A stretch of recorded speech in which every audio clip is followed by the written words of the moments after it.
देखो बच्चे, अब हम शुरू करते हैं अपना chapter final accounts with adjustments.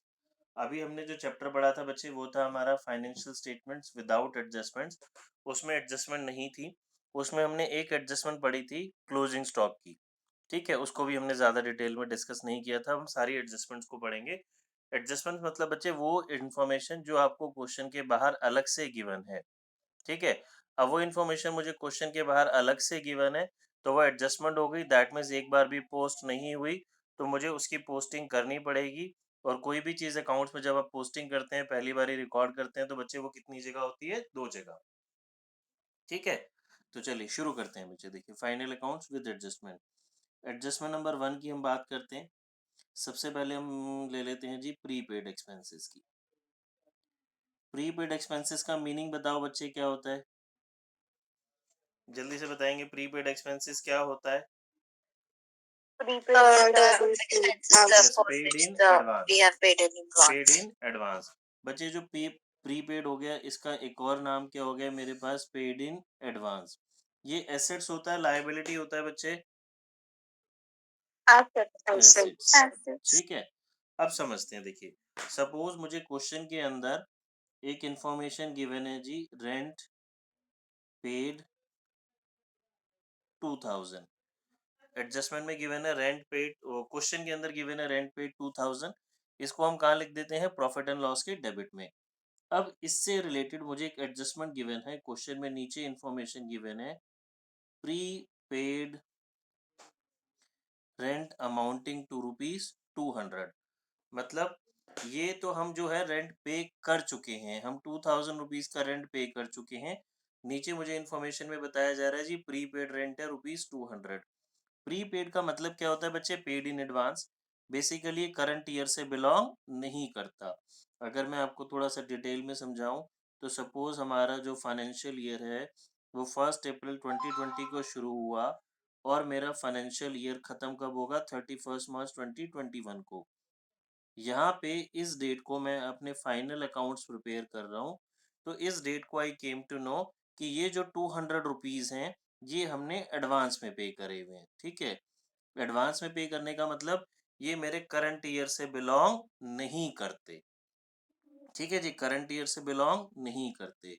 मतलब और डिटेल में देखिए, हमारा फाइनेंशियल ईयर शुरू हुआ यहाँ पे, फाइनेंशियल ईयर खत्म होगा यहाँ पे।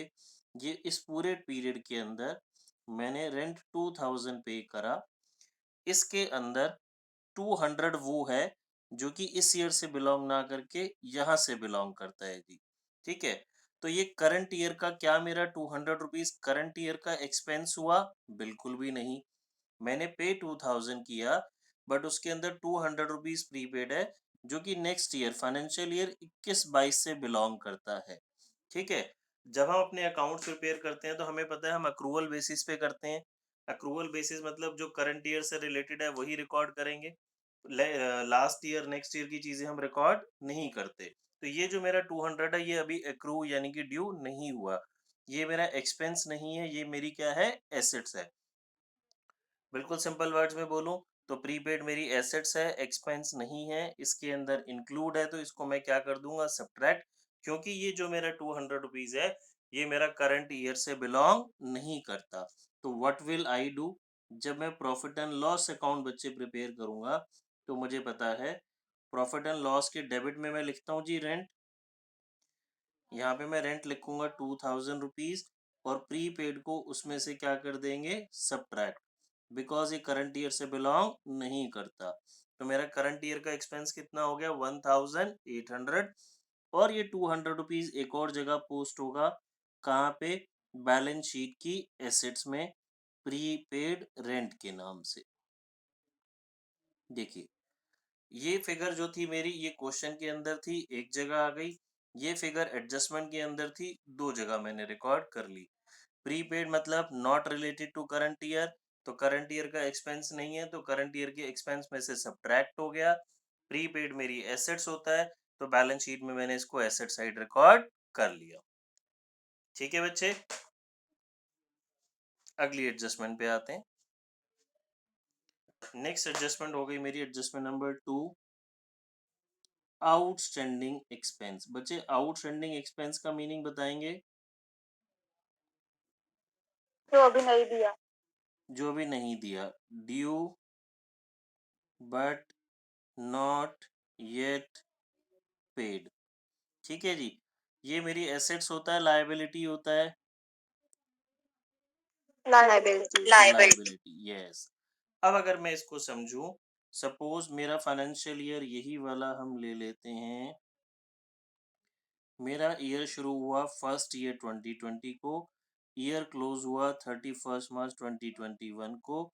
इस पीरियड के अंदर मैंने रेंट पे करा है 2000, और मुझे यहाँ पे बताया जाता है रेंट आउटस्टैंडिंग है जी 200 रुपीज।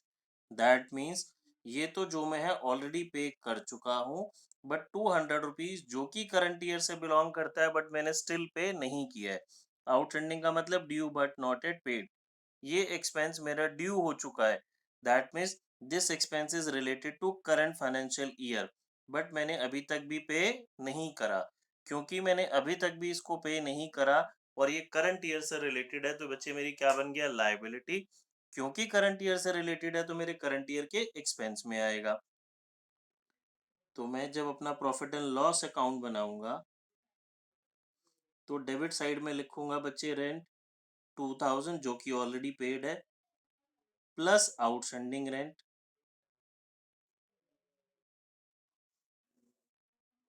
और ये बैलेंस शीट में एक और जगह चला जाएगा।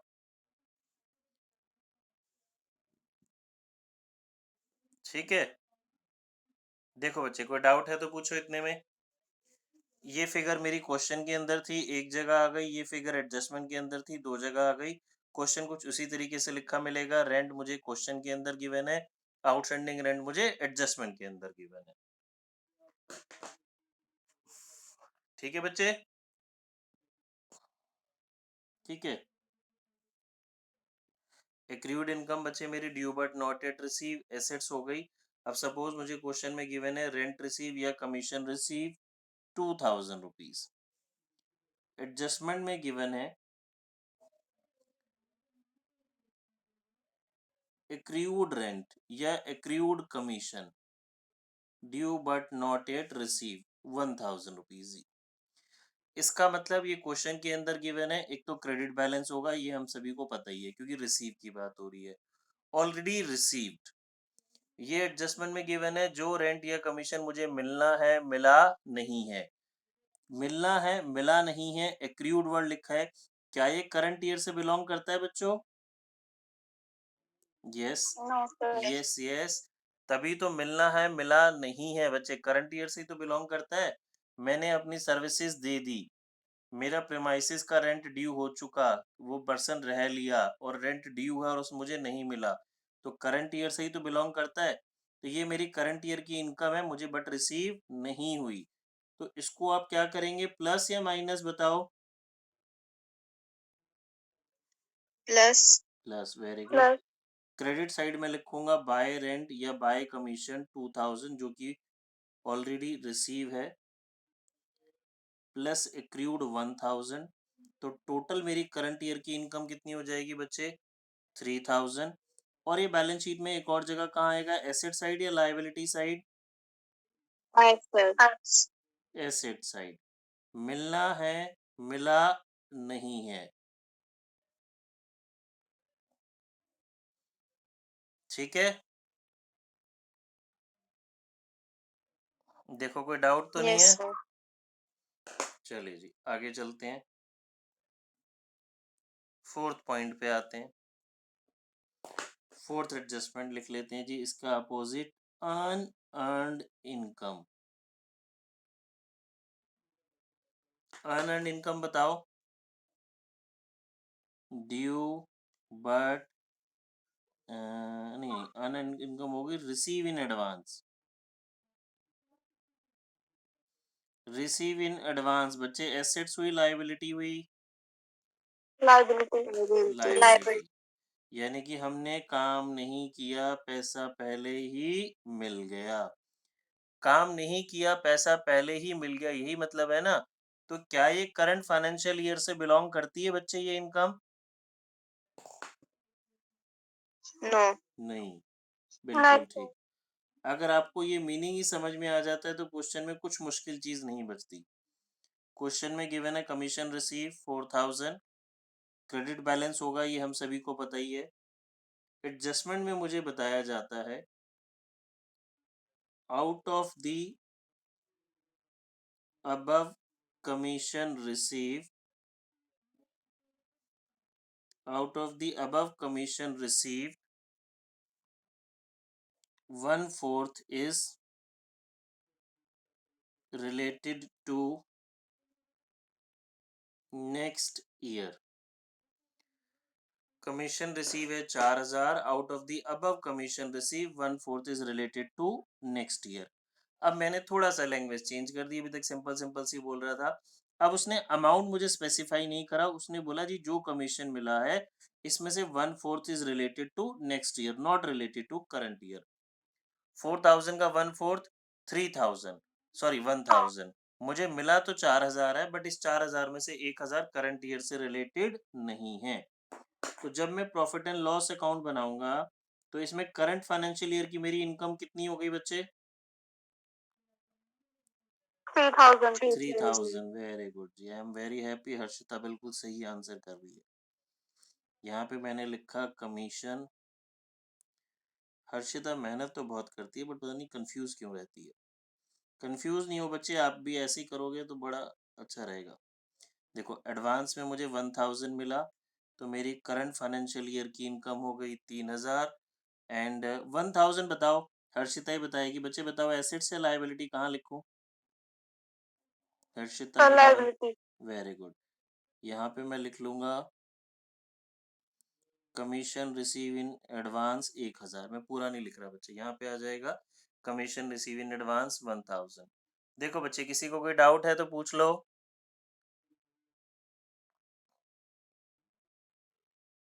नहीं, आगे चलें। नेक्स्ट एडजस्टमेंट पे आ जाते हैं जी। Fifth, depreciation. डिप्रिसिएशन का मतलब fall in the value of fix assets. Depreciation हमारा एक्सपेंस होता है, इनडायरेक्ट एक्सपेंस होता है, हम ऑलरेडी डिस्कस कर चुके हैं, और प्रॉफिट एंड लॉस के डेबिट में जाता है। ठीक है बच्चे, अब हम इसको लिखते हैं, एक क्वेश्चन से समझते हैं। क्वेश्चन में मशीनरी गिवन है जी 1,00,000 रुपीज। ये मशीनरी कहाँ जाती है बताओ बच्चे? क्वेश्चन में मशीनरी जो गिवन है balance sheet. Balance sheet. Very good. अब एडजस्टमेंट में मुझे कहता है provide depreciation on machinery at the rate 10% per annum. Question में मशीन गिवन है 1,00,000 रुपए की, डेप्रिसिएशन इस पे लगाना है मुझे 10% पर एनम। ठीक है जी। तो मशीन तो 1,00,000 रुपए की है, डेप्रिसिएशन इसका 10% लगेगा, दैट मीन्स 10,000। तो मेरा एक्सपेंस कितना होगा बच्चे? मुझे पहले बताओ एक्सपेंस कितना होगा, 1,00,000, 10,000 या 90,000? एक्सपेंस कितना होगा मेरा? 10,000। Very good. और मेरी मशीनरी कितने की रिमेनिंग रह जाएगी? 90,000। वेरी गुड जी, वेरी गुड हर्षिता मैडम। देखिए प्रॉफिट एंड लॉस के डेबिट में मैं लिखूंगा depreciation on machinery 10,000। Balance sheet की एसेट साइड में मशीन लिखेंगे 1,00,000 माइनस डेप्रिसिएशन 10,000, 90,000। ठीक है बच्चे, किसी को कोई डाउट? नेक्स्ट एडजस्टमेंट करते हैं बच्चे ड्राइंग्स की। अगर ये मुझे क्वेश्चन के अंदर गिवन है जी गुड्स, गुड्स कॉस्टिंग 10,000, ब्रैकेट में लिखता है sales price 15,000, withdrawn for personal use. Goods costing 10,000, sales price 15,000, withdrawn for personal use. ठीक है, इसकी हमने जनरल एंट्री, रेक्टिफाइंग एंट्री बहुत ऐसी पढ़ी हुई है। पहले तो आप बच्चे मुझे ये बताओ, इस क्वेश्चन में इस पॉइंट के अंदर ड्राइंग्स की अमाउंट कितनी होगी, 10,000 होगी या 15,000 होगी? 10,000. 10,000, वेरी गुड। सबको ये बात बहुत अच्छे से क्लियर होनी चाहिए, 15,000 का कोई काम नहीं है। दूसरी इंपॉर्टेंट बात मुझे क्या समझनी है, ड्राइंग्स में मैं ना गुड्स विड्रॉ कर रहा हूँ। ये एंट्री मुझे एडजस्टमेंट में लिखी होगी कि जी हमने गुड्स विड्रॉ किए पर्सनल यूज के लिए, और ये एंट्री हमारी अनरिकॉर्डेड है, हमने इसको, यस 10,000. 10,000, और ये एंट्री हमारी अनरिकॉर्डेड है, हमने इसको रिकॉर्ड नहीं किया हुआ है। जब बच्चे हमने इसको रिकॉर्ड नहीं किया हुआ है, हम इसको रिकॉर्ड करेंगे तो होगा क्या, बेसिकली मुझे ड्राइंग्स भी रिकॉर्ड करनी है और मेरे गुड्स विड्री हो गए वो भी रिकॉर्ड करना है। ठीक है, तो गुड्स हम कहाँ लिखते हैं बच्चे, ट्रेडिंग अकाउंट में लिखते हैं। ठीक है, अच्छा इसकी अगर मैं जो नॉर्मल जनरल एंट्री करते थे अगर आपको वो रिवाइज करा दूं, तो वो होती थी drawings account debit to purchases account, हम सभी को आती है। यानी कि एक तो मेरी ड्राइंग्स हो गई और दूसरी जो मेरी परचेजेस हैं वो रिड्यूस हो गई। ठीक है, तो मुझे ड्राइंग्स और परचेजेस दोनों को पोस्ट करना है। तो ड्राइंग्स मैं कहाँ लिखता हूँ, वो सॉरी परचेजेस कहाँ लिखता हूँ मैं, ट्रेडिंग अकाउंट में। तो ट्रेडिंग के डेबिट में मैं लिखूंगा जी टू परचेजेस, जैसा कि हम लिखते हैं। परचेजेस में से परचेज रिटर्न भी माइनस होंगी और ड्राइंग्स भी माइनस हो जाएंगी, क्योंकि मैंने गुड्स 10,000 के पर्सनल यूज के लिए निकाले। नेट अमाउंट हम बाहर पोस्ट कर देंगे क्योंकि गुड्स रिड्यूस हो गए। दूसरा ये कहाँ रिकॉर्ड होगी, ड्राइंग्स, जैसा कि हम सभी को पता ही है। ड्राइंग्स कहाँ रिकॉर्ड करते हैं बच्चे, कैपिटल, बैलेंस शीट। ड्राइंग्स इसमें से क्या हो जाएगी मेरी, माइनस। जो भी मेरी कैपिटल गिवन होगी उसमें से 10,000 रुपीज ड्राइंग्स के क्या हो जाएंगे, माइनस। बात समझ आई बच्चे? ठीक है, अब मैं आपको कराता हूँ एक बहुत इंपॉर्टेंट एडजस्टमेंट। पहले मैं आपको समझाता हूँ जी लोन। ठीक है, सभी बच्चे बहुत ध्यान से समझेंगे। लोन बच्चे दो टाइप का हो सकता है, अभी तक हमें पता है जी लोन एक ही तरह का होता है, बट लोन दो टाइप का हो सकता है, डेबिट बैलेंस भी, क्रेडिट बैलेंस भी। अभी तक हमने जितने क्वेश्चन किए लोन हमें हमेशा क्रेडिट साइड में मिला है। तो क्रेडिट बैलेंस लोन का मतलब क्या होता है, ये क्रेडिट बैलेंस होता है, ये क्या हो गया मेरी लाइबिलिटी। ठीक है जी, ये वाला लोन क्या होता है, मेरी लाइबिलिटी। डेबिट में अगर आपको लोन डेबिट साइड मिलता है, जैसे कि हमें ट्रायल बैलेंस गिवन होता है ना बच्चे, डेबिट क्रेडिट, लोन यहाँ लिखा हुआ है। अगर यहाँ पे लोन गिवन है आपको डेबिट बैलेंस में, तो वो लोन मेरी क्या बन जाएगा, एसेट्स। लोन क्रेडिट बैलेंस है तो वो क्या बन जाएगा, लाइबिलिटी। इसका मतलब है मैंने लोन लिया हुआ है। डेबिट बैलेंस हम सभी ने पढ़ा, या तो एसेट्स होती है या एक्सपेंस होता है, इसका मतलब है मैंने लोन किसी को दिया हुआ है। ठीक है, अब देखो क्रेडिट वाला लोन मेरी क्या होता है, लाइबिलिटी।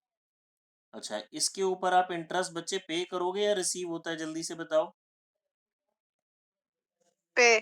यस, इसके ऊपर हम इंटरेस्ट पे करेंगे। इंटरेस्ट पे करेंगे तो वो मेरा क्या होता है, एक्सपेंस, और एक्सपेंस होता है तो वो मेरा कहाँ चला जाएगा, प्रॉफिट एंड लॉस के डेबिट साइड में। डेबिट वाला लोन मेरी क्या होता है, एसेट्स, एसेट्स होगा।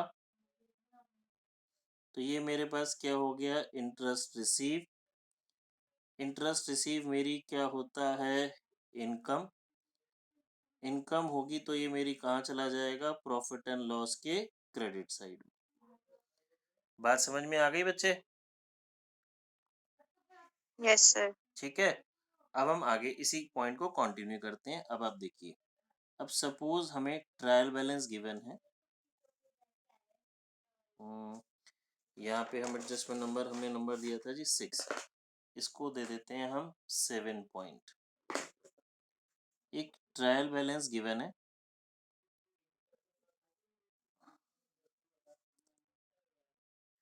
Debit credit. यहाँ पे बच्चे मुझे गिवन है 10% लोन, ऐसे कुछ लिखा हुआ है। क्रेडिट साइड में लोन की अमाउंट गिवन है 1 लाख। पहले तो मुझे बताएंगे लोन बच्चे मेरी एसेट्स है, लाइबिलिटी है, Liability. लाइबिलिटी। फिर ये 10% क्या रिप्रेजेंट कर रहा है, ये 10% रिप्रेजेंट कर रहा है बच्चे rate of interest.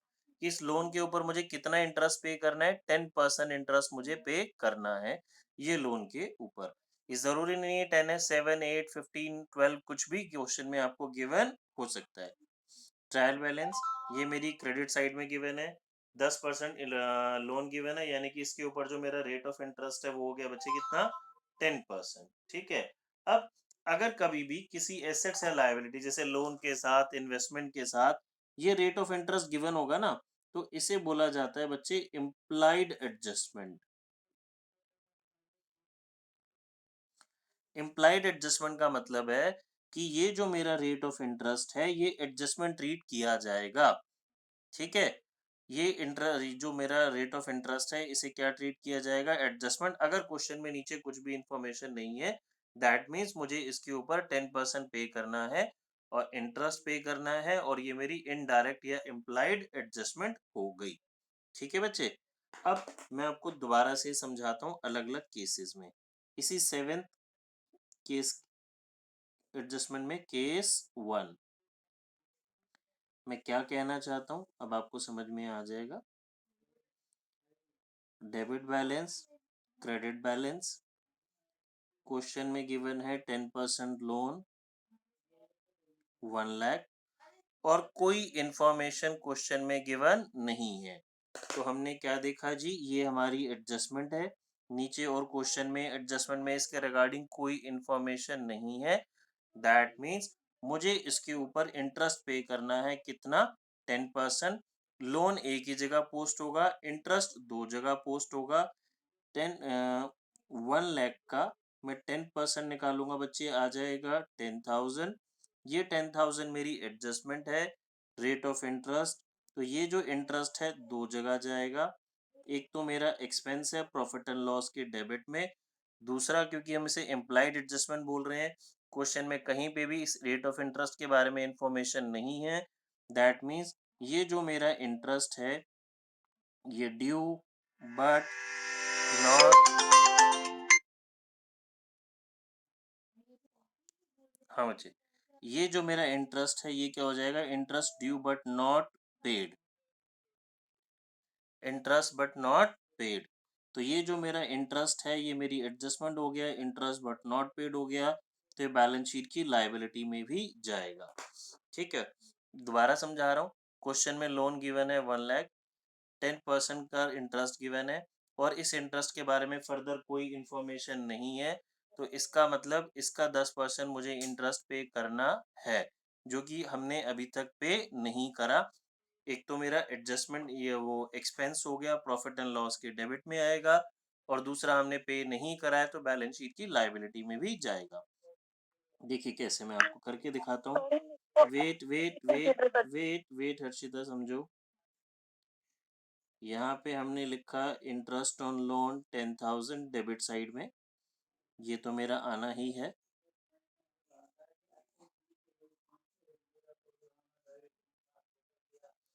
Balance sheet की लायबिलिटी में बच्चे लोन तो जाना ही जाना है। ठीक है जी। फिर आउटस्टैंडिंग इंटरेस्ट ऑन लोन, या आउटस्टैंडिंग इंटरेस्ट ही लिख देते हैं 10,000। आप इसको दोनों को ऐड करके भी नेट अमाउंट 110 पोस्ट कर सकते हैं, ये दोनों को ऐसे सेपरेटली भी हम लिख सकते हैं। अब बोलो हर्षिता मैडम क्या डाउट है। सर हम इसको हमेशा आउटस्टैंडिंग भी कंसिडर करते हैं। यस यस यस, अगर क्वेश्चन में कोई इन्फॉर्मेशन नहीं है तो। अब होगी तो क्या करेंगे वो मैं सिखा रहा हूँ, इसकी बड़ी सारी पॉसिबिलिटीज। ठीक है। देखो ये हमने केस 1 लिखा, अब आते हैं केस 2 पे। आपको भी सारी चीजें क्लियर हो जाएंगी आपके माइंड में जो जो क्वेश्चन होगा। इंटरेस्ट ऑन लोन की एडजस्टमेंट सीख रहे हैं, केस नंबर 2।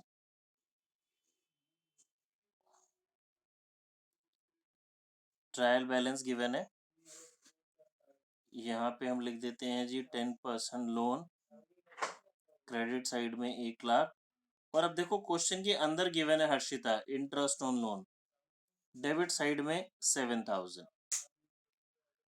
पिछले क्वेश्चन में कुछ नहीं था, ये पॉइंट तो मेरा इम्प्लाइड एडजस्टमेंट रहेगा। इम्प्लाइड एडजस्टमेंट मतलब मुझे इसको एडजस्टमेंट कंसीडर करना है कि जी मुझे 10% इंटरेस्ट देना है, क्वेश्चन में नहीं पे करा तो हमने कर दिया।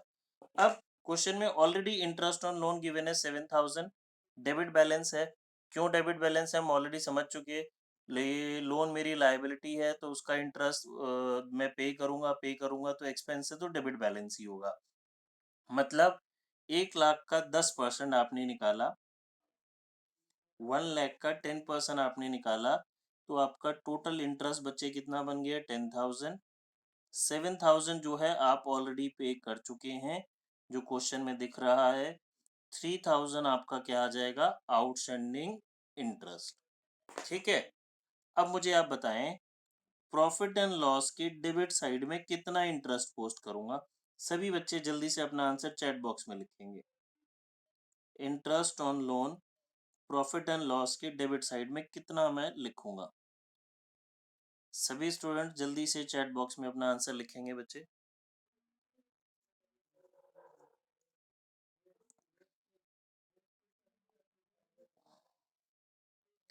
ठीक है, और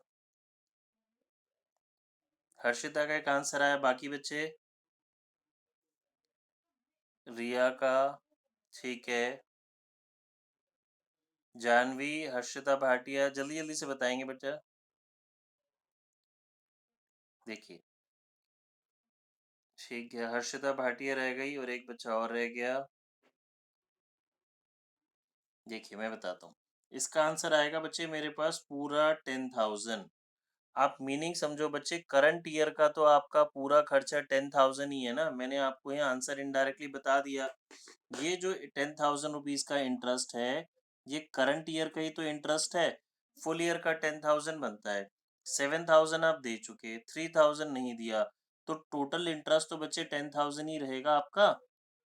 ठीक है, अब मैं यहाँ क्या लिखूंगा, इनर कॉलम के लिए मैं आपको समझा देता हूँ। 7,000 पेड प्लस आउटस्टैंडिंग 3,000, तो टोटल आपका करंट ईयर का, ये आप प्रॉफिट एंड लॉस बना रहे हो ना फॉर द ईयर एंडिंग 31 मार्च, तो करंट ईयर में आपका इंटरेस्ट का खर्चा कितना है जी 10,000। ये पेड है, ये अनपेड है।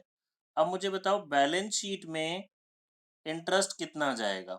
3,000, 7,000, 10,000, जल्दी से बताएंगे। 3, 7 या 10।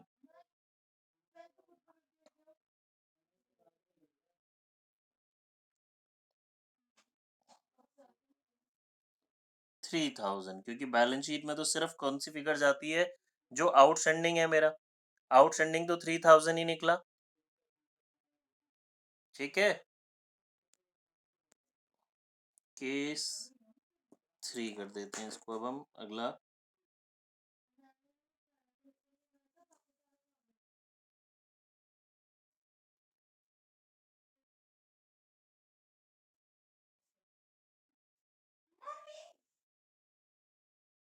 10% लोन 1 लाख। अब क्वेश्चन के अंदर गिवन है इंटरेस्ट ऑन लोन 10,000। ठीक है, ट्राई इसके अंदर इंटरेस्ट ऑन लोन गिवन है बच्चे मेरा कितना 10,000। अब मुझे बताओ इसका क्या मतलब हुआ। 1 लाख का 10% में इंटरेस्ट निकालूंगा तो मेरा इंटरेस्ट बनता है 10,000। क्वेश्चन में interest on loan already given है यानी कि मैं 10,000 पे भी कर चुका, तो मुझे आउटस्टैंडिंग तो कुछ मेरा निकला नहीं। ठीक है, अब मुझे बताओ प्रॉफिट एंड लॉस के डेबिट में कितना इंटरेस्ट ऑन लोन जाएगा या नहीं जाएगा। पी एंड एल के डेबिट में, जाएगा सर, हाँ जी, जाएगा 10,000। यस वेरी गुड भैया, मेरा खर्चा तो 10,000 ही है ना पूरा, मैं पे करा चाहे नहीं करा, है तो करंट ईयर का एक्सपेंस, ये पूरा 10,000 हो गया। और बैलेंस शीट में लोन जाएगा, इंटरेस्ट नहीं जाएगा क्योंकि इंटरेस्ट कोई भी आउटस्टैंडिंग नहीं है। नेक्स्ट एडजस्टमेंट समझाता हूँ बच्चे। अब मैं आपको एक ट्रायल बैलेंस देता हूँ, इसका सोल्यूशन आप लोग मुझे बताएंगे। हम सीख चुके हैं इसको, डेबिट क्रेडिट। मुझे क्वेश्चन में गिवन है 6% इन्वेस्टमेंट और ये गिवन है जी 1 लाख। अब कोई बच्चा समझाएगा मुझे इसमें क्या करना है। ये मेरी परसेंटेज की साइन जा रही, थोड़ी सी कटिंग हो गई। हाँ जी, जानवी मिस आप बताओ बच्चे क्या करेंगे?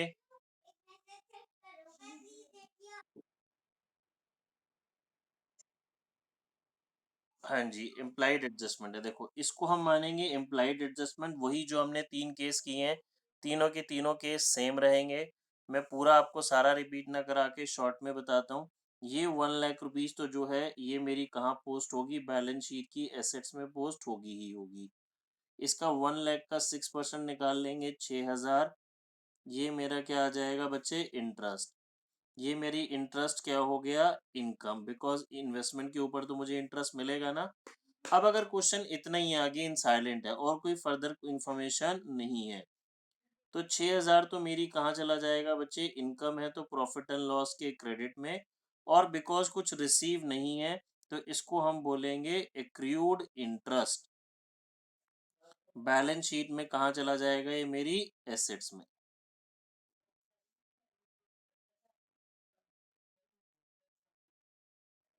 ठीक है, सभी को बात समझ में आ गई? वो तीनों केसेस कर लेंगे इसमें आप।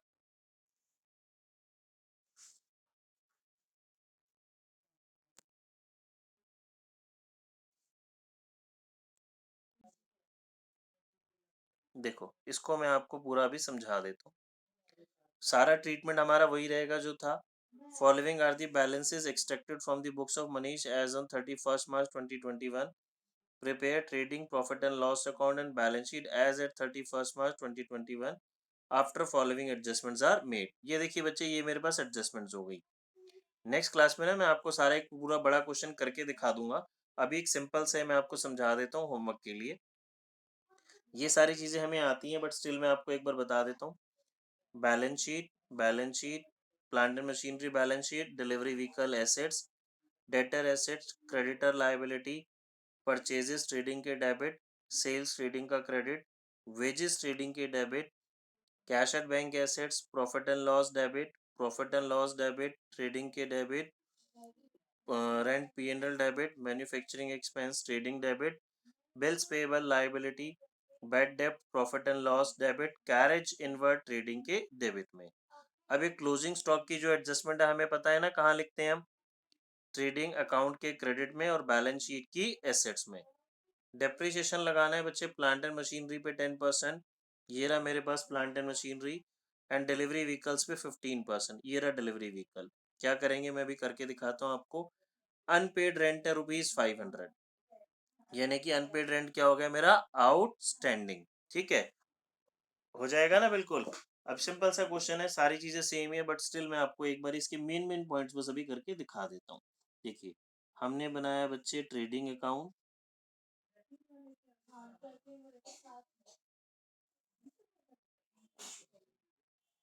Trading account, profit and loss account और बैलेंस शीट। देखिए, बाकी सारी चीजें तो आपको आती हैं। पहली adjustment closing stock, closing stock 16,000 इधर आएगा और इधर आएगा।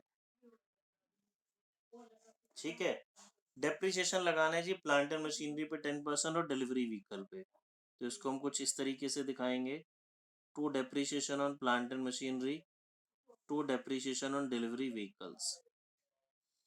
प्लांट एंड मशीनरी बच्चे क्वेश्चन में 1,20,000 गिवन है, तो 1,20,000 नहीं लिखना, उसका डेप्रिसिएशन 10% है 12,000। डिलीवरी व्हीकल्स हैं 26,000, 26,000, 26,000 का 15% 3,900। प्रॉफिट एंड लॉस में सिर्फ और सिर्फ डेप्रीशिएशन की अमाउंट लिखनी है बच्चे, पूरी अमाउंट या माइनस करी हुई अमाउंट लिख देते हैं। Plant and machinery balance sheet में 1,20,000 की थी, माइनस डेप्रीशिएशन 12,000, 1,08,000। सेम इसी ही तरीके से डिलीवरी व्हीकल्स हमें 26,000 गिवन है।